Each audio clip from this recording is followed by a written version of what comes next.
Special update as of this video right now. The Dow is up about 450 points. The S&P is up over 40 or less than 2% from its all-time record high.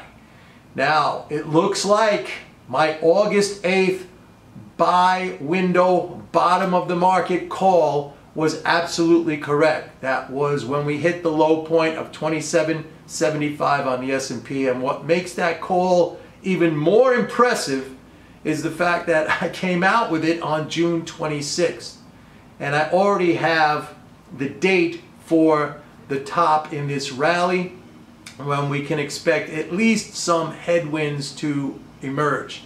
Now, the backdrop to this today, the headlines, if you want to talk about it, they're all blaring out, well, the US and China have agreed to talks in October. But that, is another one of these headlines swinging back and forth from one day there's going to be no talks or new tariffs to the next day there's going to be talks and postponement of the tariffs or whatever.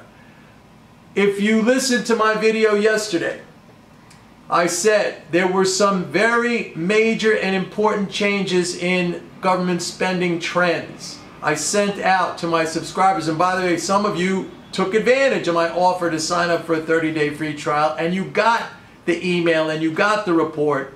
There has been a very, very sharp, amazingly sharp snapback in government spending in the last couple of days, and it looks like what I have been saying over the course of the last month, when remember I've been concerned about that slowdown in the growth rate of spending, and we had that period in the market of hesitation and also some of the economic data looking a little bit weak over that time.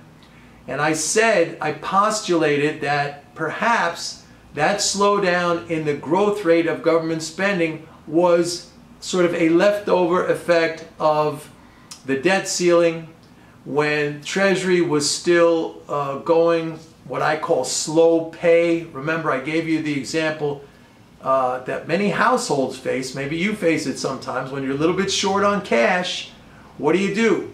You slow down payments to your creditors, all right? Maybe pay them a little late. You maybe pay a little bit less than you normally would pay every month if you're able to do that. No different with the Treasury when it came under the constraint of the debt ceiling.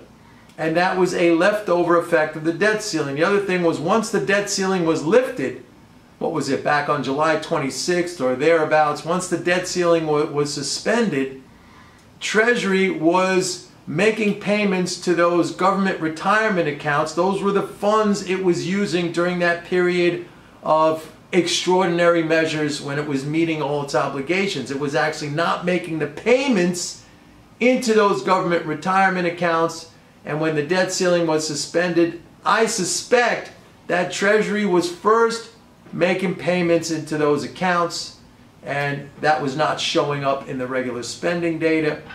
And as a matter of fact, it probably caused the slowdown in the growth rate of spending. But boom, man, did that snap back. And I sent out a chart yesterday showing that snapback was like a moonshot, like a rocket ship blasting off from the launch pad.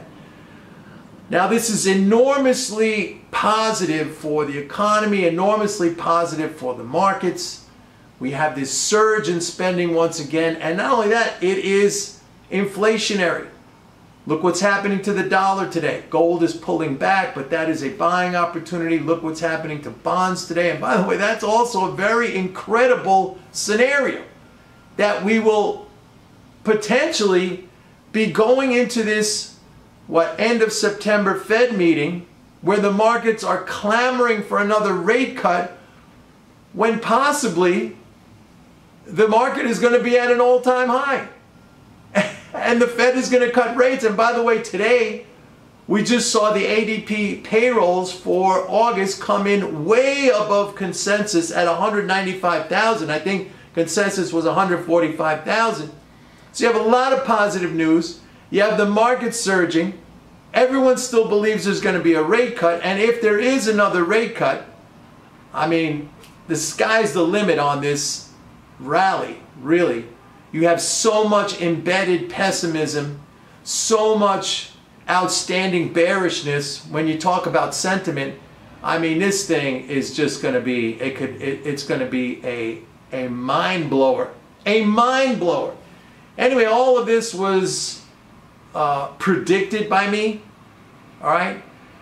As I said, I also have the date of the next. I'm not sure it's going to be a correction necessarily, because monetary conditions are very, very positive and economic conditions are positive, but it will be a period of some headwinds. Now, I'm offering it to you again. If you want to know what that date is, you got to go to my website, pitbulleconomics.com, and sign up for a 30-day free trial of MMT Trader. And by the way, in a few minutes, the EIA oil report will come out. I will do a full breakdown and analysis on that, as I always do. So if you want that, again, go to my website, pitbulleconomics.com.